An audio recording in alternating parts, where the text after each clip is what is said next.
Hey everybody, what is going on? Hexlex here. Got another Master Duel video for you. So, this deck profile is going to be Unchained. We're coming back to that. Our last deck profile, I believe this is the last one before the new selection pack drops tomorrow. So, that'll be pretty exciting. So this build of Unchained, I actually went to, because I like to update my builds, right, season to season, and that's why I show off new deck profiles every season. This time around, I did go to Unchained, and I was like, okay, as always as ever, I'm going to start by just breaking down the entire deck, starting over from scratch and seeing where I want the lists, and I actually arrived on the exact same list I was on before, literally card for card without even intending to, which I think, I don't know, sometimes I take that as a good thing, honestly, because it means that there is no, like, major improvement that I can foresee for the deck. However, I think in my case, the only reason I don't foresee any major improvements is because I probably just need more experience with, like, a core Unchained build.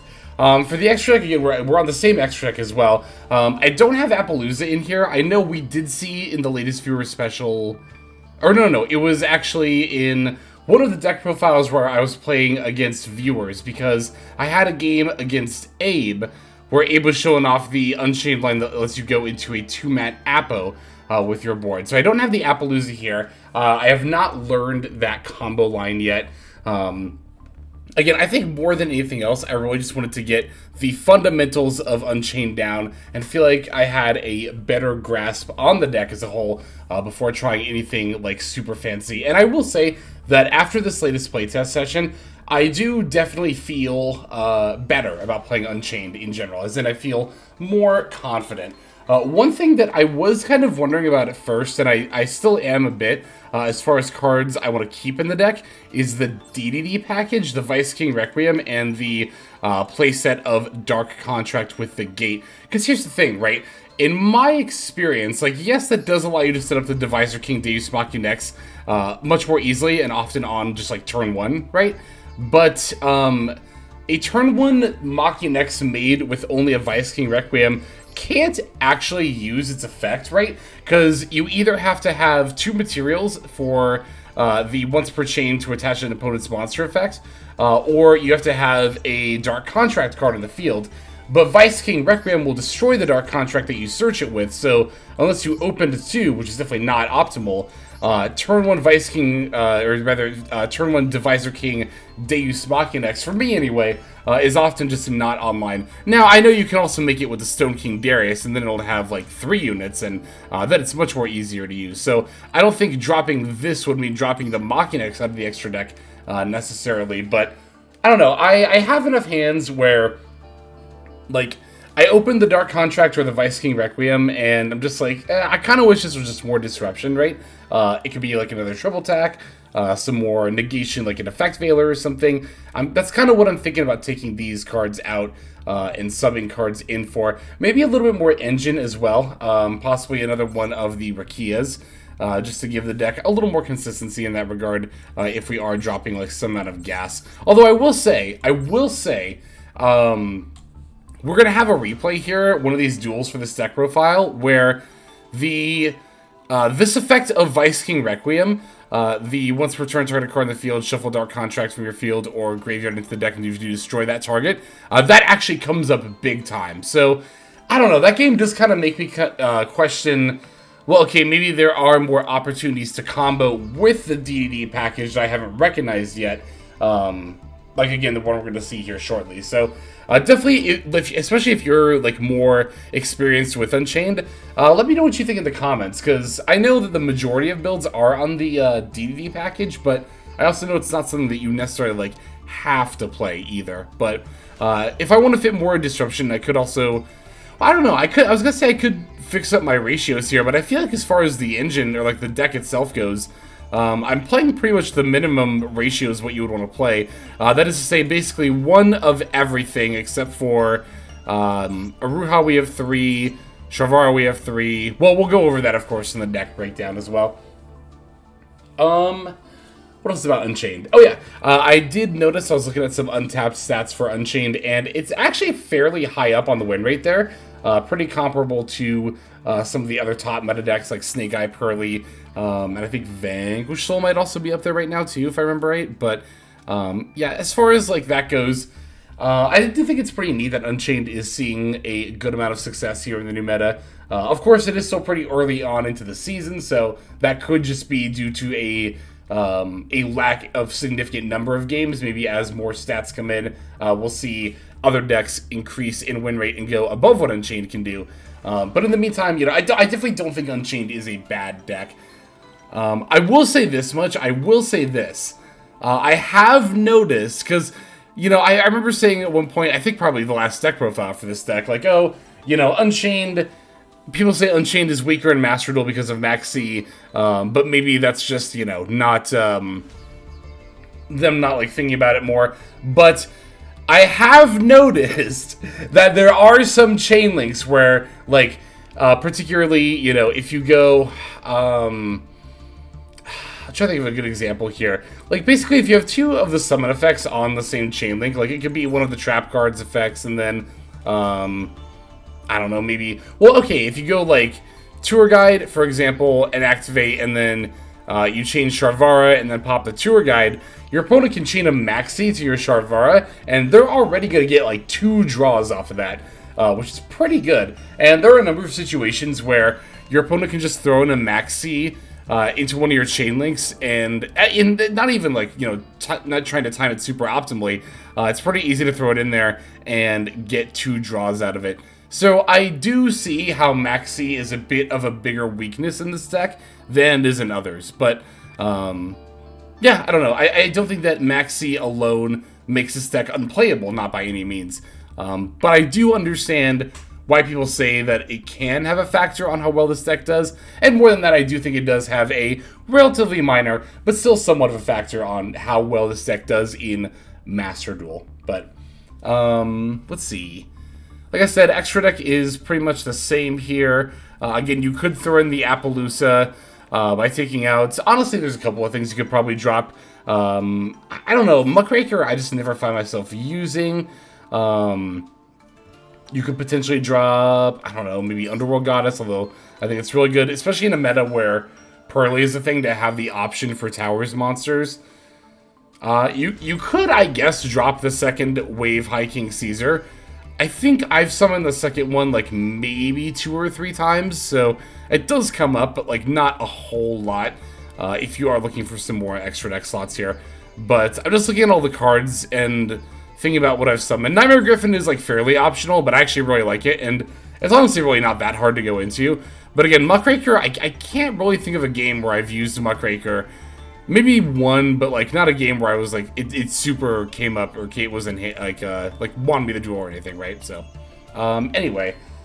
Yeah, I don't know, like I said, same list, so I don't have too much more else to say about it. Let's break it down card by card, and then look at some of the replays here from Master Rank this season. So, we're on 1 Effect Veiler, 3 Maxi, 3 Tour Guide from the Underworld, 1 Fiendish Rhino Warrior, 3 Ash Blossom and Joyous Spring, 3 Unchained Twins Aruha, 1 Unchained Twins Rakia, 1 Unchained Twins Sarama, 3 Unchained Soul of Sharvara, 1 Unchained Soul of Shyama, 1 Abominable Unchained Soul, 1 Nibiru the Primal Being, 1 DDD Vice King Requiem, 3 Abomination's Prison, 3 Dark Contract with the Gate, 2 Call by the Grave, 1 Crossout Designator, 3 Infinite Impermanence, 3 Escape of the Unchained, and then 2 Abominable Chamber of the Unchained. That's going to do it for our main deck. For the extra deck, we are on 1 DDD Stone King Darius, 2 DDD Wave High King Caesar, 1 Divine Arsenal Zeus Sky Thunder,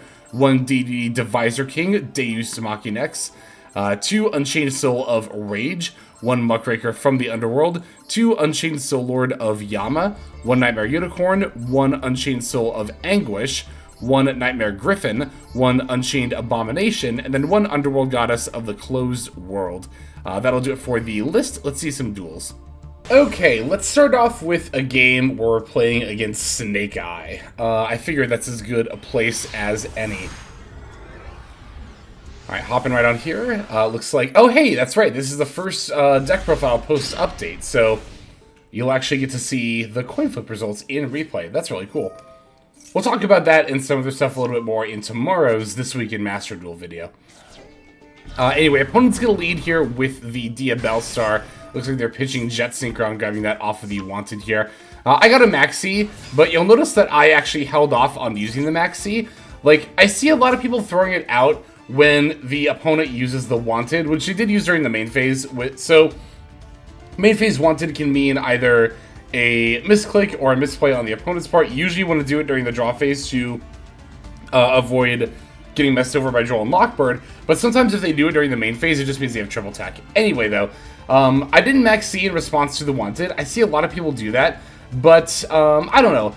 I think that it's just better to lock your opponent into committing resources to the board, right? So if I max C during the draw phase, like, yeah, they might have just passed, and that would actually be pretty good for me, of course. But at the same time, if they have a hand trap to stop me, I don't want them to have those resources for a follow-up play. So I'm going to wait for them to summon the Diabell. Originally, I was going to wait for them to flip up the original Sin, but then when they normal summon Ghost Spell, I knew that meant they were just going to go for the Barrel and Defleur, so I figured I'd chain Max C right then and there. Worst case scenario, they just pass and in turn, which is totally fine for, well, yeah, for me, but, and with me. Anyway, they're going to summon the Barrel and Defleur, so that'll give me my first draw off the Max C, and my only one is they're going to set one more card before passing, so Baron, one back row, one card in hand is not that bad here, especially when we have the Ash Blossom here for the original Sin. So I led with the Dark Contract, you know, even though I already had the Vice King Requiem in hand, and I actually managed to bait the Baron here. I have no idea how, but they did in fact end up using it, so that's pretty good for me. Gonna use Abomination's Prison to grab the Escape, I believe I added? No, we added the Sharvara. So that allows summon the Aruha here. I'm going for the Abominable Unchained Soul, and even though my opponent saw me add Sharvara, they are actually going to go for the Imperm here. While this deck is fairly weak to Max C, it's really strong against like Valor and Imperm because of Sharvara. You can destroy the card that's being targeted, and then it won't get negated. So we are able to resolve the Abominable Unchained effect to pop the Baron. We have Yama and Sharvara activating here. Opponent does have Valor as their last card for the Yama effect, but I know this face down card is Original Sin, and I have Ash Blossom in hand, so I'm looking pretty good here. I do want to talk about the card I set with Sharvara for a second, though, Escape of the Unchained. What I think I should have done, in what would have been a slightly, very slightly more risky play, would have been to set the other trap card, the Abominable Chamber, because that would let me go off with a combo line on my next turn, right? I would guarantee to be able to bring back, you know, some amount of my monsters and have, like, some amount of plays. I guess, really, the main thing I'd have to bring back would probably be... I don't know, actually. I could bring back Sharvara and then link it. Yeah, it's probably what I would end up... Well, that'd just let me set another card, though. I ultimately went with Escape, just in case that Ash Blossom, like, somehow wasn't enough to stop my opponent's plays, but I do kind of struggle to think of a world where that is the case. Anyway, I'm just going to battle for 2k with Yama. Pass back to them. Again, we know the face down is Original Sin, so I have Ash Blossom, like I said, I'm not worried about it. So here they're going to pitch for Jet Synchron, but they have to go into Link Rebo, because Jet Synchron, when it leaves the field after being summoned back, it banishes itself. Original Sin has to send the card to the graveyard. Now here I'm going to Ash Blossom the Original Sin, of course, as I said, as I send off the Link Rebo. And I was pretty surprised when my opponent did actually activate the Wanted effect. I think this was kind of greedy on my opponent's part. Like, they know that I have to top deck into plays, so I think it would have been better to keep the Original Sin in the graveyard, and then that way they could add the Snake Eye Ash off of it off the next turn. Like, if they had done that this turn, I would have just been, like, done. But, as you can see, they top decked and didn't have a play there. So, we're going to go Abomination's Prison. They have an Ash Blossom for it, but our draw last turn was, in fact, the Call by the Grave. So, we're going to flip that over and just take care of the Ash Blossom there. At this point, I just need, like, what, 2k more damage? So, I'll just add a Sharvara, summon it, and probably just swing in after that.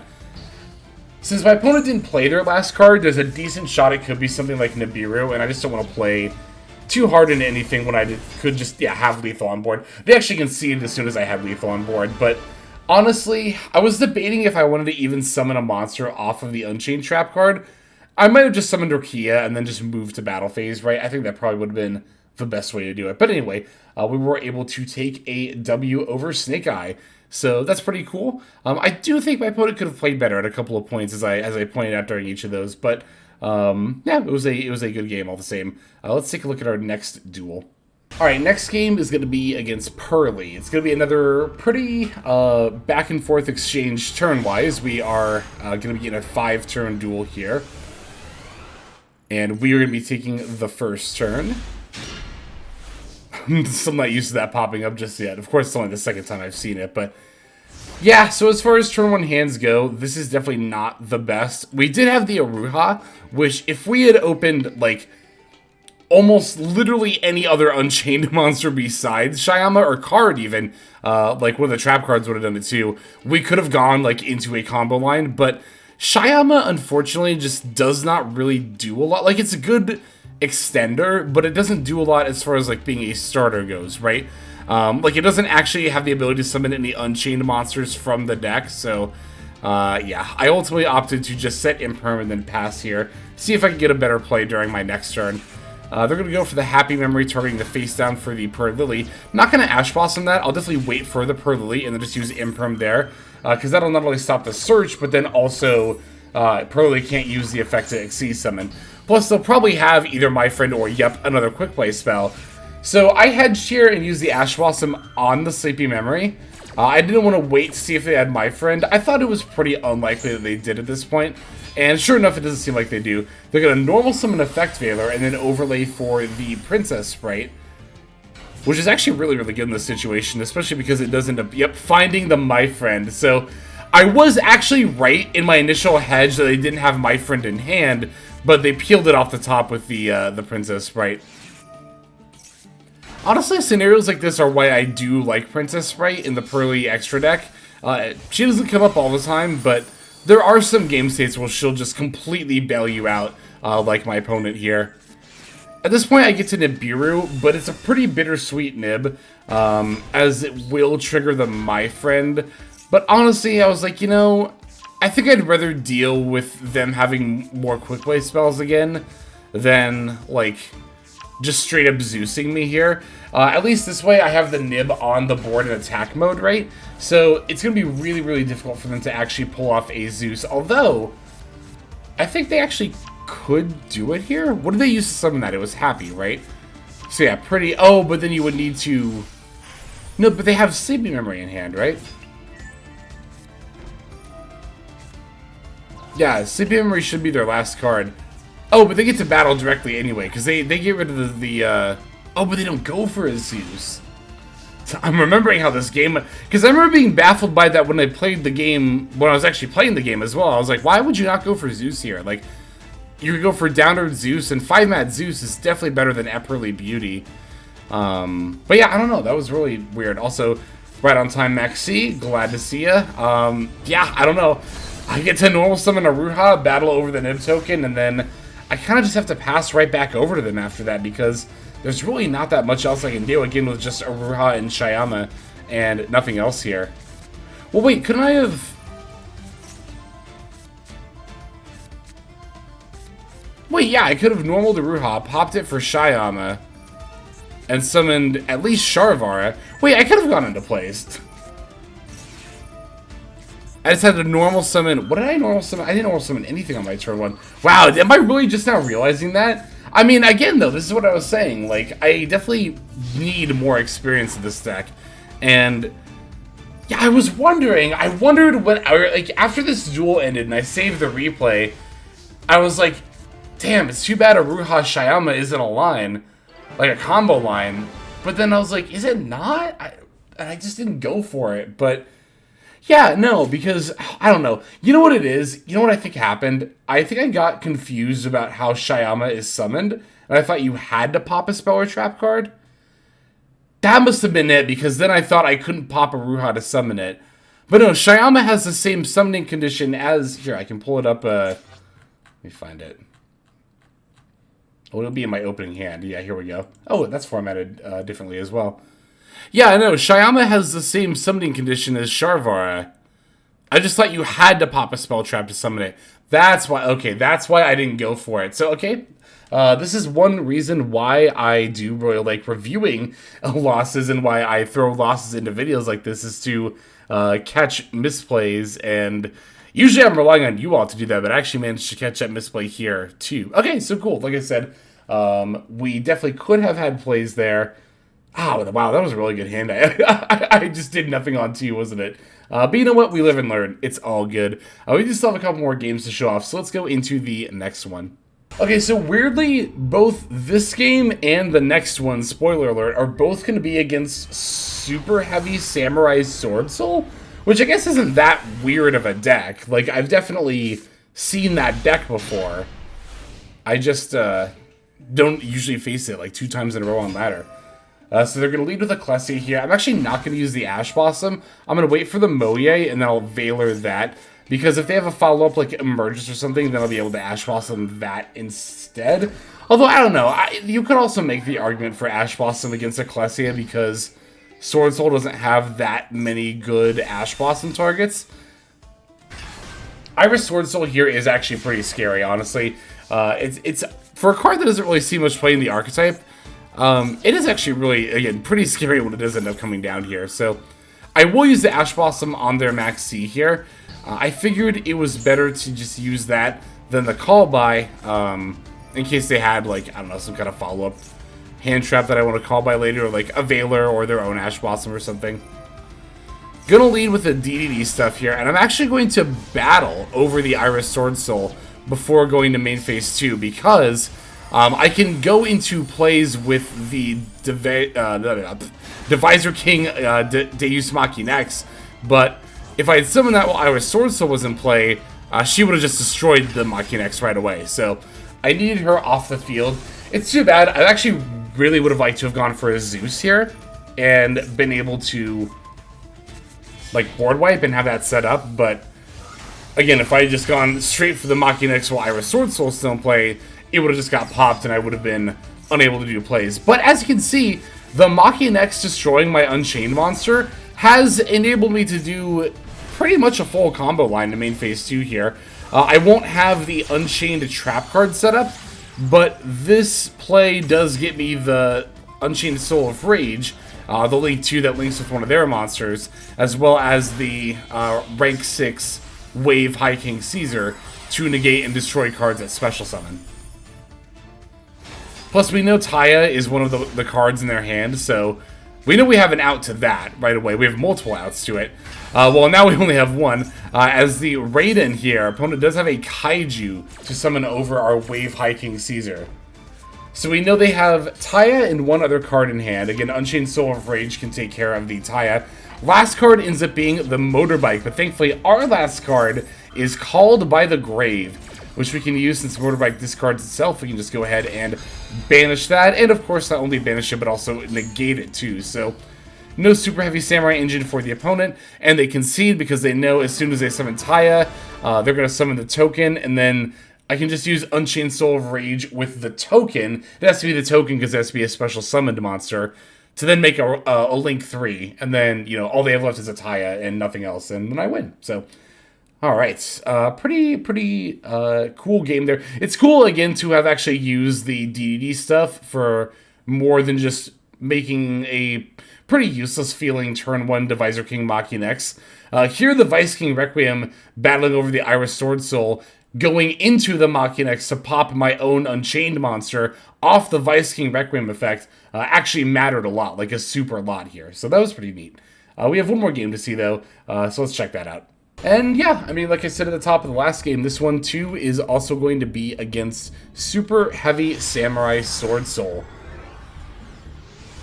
We're going first this time.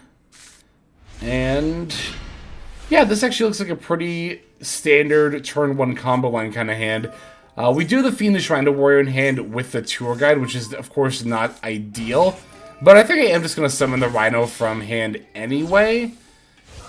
I don't know, I could have actually gotten away with not doing that and using the Shardvar from my hand instead, but then it's like, then I'm holding on to the Rhino instead of the Shardvar. Like, I could have Tour Guide for a Tour Guide from deck, then popped one of the tour guides with Sharvara, then linked Sharvara with tour guide for Yama, and then set up the same chain link with Yama and Sharvara. But at that point, I'm holding the Fiendish Rhino Warrior instead of the Sharvara, and I think Sharvara is definitely the better card between the two to hang on to in your hand, right? Like, either way, I'm going to need to use one of them, so I might as well keep the better card in my hand for later. Oh, here I have Abomination's Prison, and I think, no, well, maybe. I wonder if I could have gone for it. Well, yeah, I could have set up a Nightmare Griffin here, but I wonder if I could have had enough material set it up with the Wave Hiking Caesar. Because sometimes you can do that. Sometimes you can set up, oh yeah, here I just use it to grab the other trap card and have that in play as well. But sometimes if you have enough extra materials in, you can actually set up a Nightmare Griffin and then put the Wave Hiking Caesar underneath it. That way you have Nightmare Griffin up acting as like a floodgate, and then if they do try to summon a monster to the zone that Griffin points to that you're, worried about, you can just negate it. So here they're going to lead with the motorbike for the Wakaushi, placing Wakaushi in the Panda Scale. Wakaushi F, I'm going to use the Escape of the Unchained here on the Link 2 and the Wakaushi. Now, because I set and, well, searched and set, of course, the Abominable Chamber of the Unchained, I could use that to bring back the Unchained Soul of Rage, but I'm just going to use Yama here instead. When you do the turn 1 combo line that I was doing, it'll ask you if you want to use Yama's effect, but I definitely prefer to save it for the opponent's turn. Oh, here I misplayed the Unchained Soul of Rage, because I just totally forgot that it had to be a special summoned monster. So I thought I could use it with the Taya to make something here. But no, I had to target Ecclesia, which forced the activation. So yeah, not ideal, but it's whatever. They're going to, what is it, Emergence for the Longyan. I will still use the Wave Hiking Caesar on the Taya, because I think honestly the level 8 synchros are scarier. Well, really, I was more afraid of Bashia bouncing like 2 of my big monsters than whatever level 10 synchro they're going to make. Like, yeah, Baron I can deal with. The Qixing Longyan I can deal with. I can deal with those much more easily than, again, the Bashia. So, as I go to pop my Divisor King Maki next, I'll turn it with Sharvara. It's like, why not? It's going to get destroyed anyway, so I might as well get an extra body on the field. Battling over my Unchained Soul of Rage, but again, I still have both the Sharvara and the High King Caesar. Gonna lead with my face down, or sorry, I'm gonna lead with the Shyama effect actually, but Baron's going to immediately negate it. That's exactly what I wanted, honestly. I just want to get the negate out of the way. Now I have like Tour Guide, I have the Trap card, I have a lot of different ways to keep going off into plays here. But yeah, that is going to do it for that game as well, and that'll be it for the video as a whole. So thank you, of course, as always ever, for watching to the end. Let's take a look now at our outro. Hey everybody, thank you so much for watching all the way to the end of the video. That means a lot to me. It's also a great way to support the channel, so thank you very much in that way as well. If you're interested in supporting the channel in other ways, like the very special patrons that I am thanking here, you can do so by checking out some of the links in the description. One of those goes to the Patreon, where you can join these fine folk and support the channel that way. I do post daily content over on Patreon, so you do get something for support there. And if you're interested, I also have a coaching tier option as well. Details again will be on Patreon in the link below. Also in the description linked below is my Twitch page where I stream a few times a week. You can go ahead and check that out, follow or subscribe over there if you ever want to catch me live.